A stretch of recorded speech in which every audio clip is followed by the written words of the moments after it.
Now, from your Weather Authority, Chief Meteorologist Wayne Hart. Last week, we were focusing on record warm temperatures, heavy rain, and the threat for severe weather. This week, it's very cold temperatures, the threat for our first significant snow of the season, and yes, some rain for our weekend. But today, at least, was kind of a break between systems. We warmed quickly back to normal this afternoon. Highs range from the upper 30s towards Fairfield to mid-40s down in our southeastern counties. And temperatures tomorrow will be very similar, but our highs will occur earlier in the day. Late morning, early afternoon, and the cold front will come through and temperatures will begin to fall. Live first warning Doppler radar, it's all quiet. That'll be the case until shortly after daybreak on Thursday. That's when the first of the scattered snow begins to work into the area, and that continues to be my first warning. Focus snow for at least some of us on Thursday, and probably a good deal of us. But how significant is still a little bit in question. Certainly looks like the heavier amounts will be down to the south, lighter amounts up to the north. And right now, I think much of the area is going to come in between a coating of snow, say a ½ inch to, say, the 2-inch mark. But some models are still pretty extreme. One that came in this evening generated 6½ inches of snow down in the southern fringe of the tri-state. So still some uncertainty between the really snowy ones and the drier models, which really haven't quite come in to consensus just yet, but I'll show you a more detailed map here in a moment. But our Superior Ag Tower camera this evening, all quiet in downtown Evansville. 41 degrees. Temperature has held steady all evening long thanks to gusty south-southwest winds at 17 that will stay pretty brisk all night long. Upper 30s to low 40s, and with the clouds breaking up a little bit overnight, I think we will slip back into the low 30s shortly before daybreak tomorrow morning. But right now, just mid to high level clouds moving on through the area. They'll be breaking up as the cold front moves through very early tomorrow, and then that cold air begins to spill into the area. So not much to look at for tonight on Future Tracker. We just keep it partly cloudy.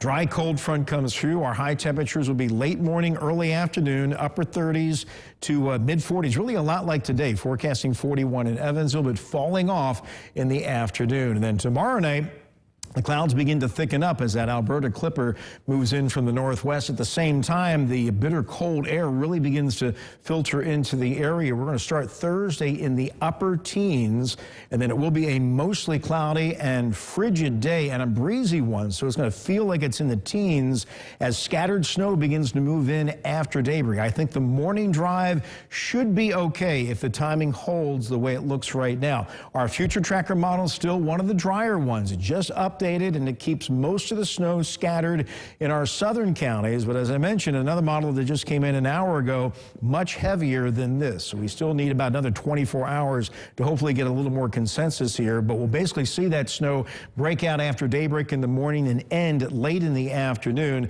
Then some clearing Thursday night as we drop into the upper single digits by daybreak on Friday, which will be a bitter cold day despite a mix of sun and clouds. High temperatures only in the lower 20s. But in terms of my snowfall forecast, and this is just the first look at this point based on the data I've seen today, I've got generally 1 to 2 inches along and south of the Ohio River. Evansville kind of right on that 1-inch line, and then lighter amounts as you head off to the northwest, and the heavier 2 to 4 inch band looks like it's going to be just to the south and southeast of the tri-state.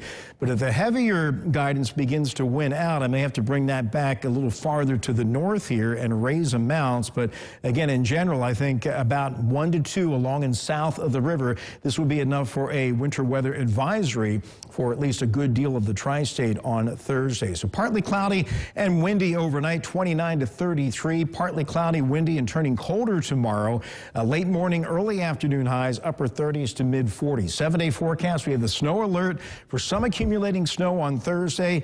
Best chances will be in our southern counties. A frigid 24 for the high. Friday is a winter weather aware day because of the bitter cold temperatures. We start at 8 degrees in the morning, a high of only 23, and then we shift to weather-aware days over the weekend for rain developing, especially Saturday evening through Sunday morning. A little thunder, but no severe weather to worry about. Highs back to normal, mid-40s, and then does turn colder than normal again the early part of next week. But one thing to keep in mind with this particular snow, most of our snow events the snow starts to come down, some of it melts, and it takes a while to accumulate. But with the very cold temperatures, as soon as the snow comes down, it's going to be sticking right away. So driving conditions, if we get into significant snow, will deteriorate pretty quickly because of the cold temperatures. All right. We'll try to be prepared. Yeah. Thanks a lot.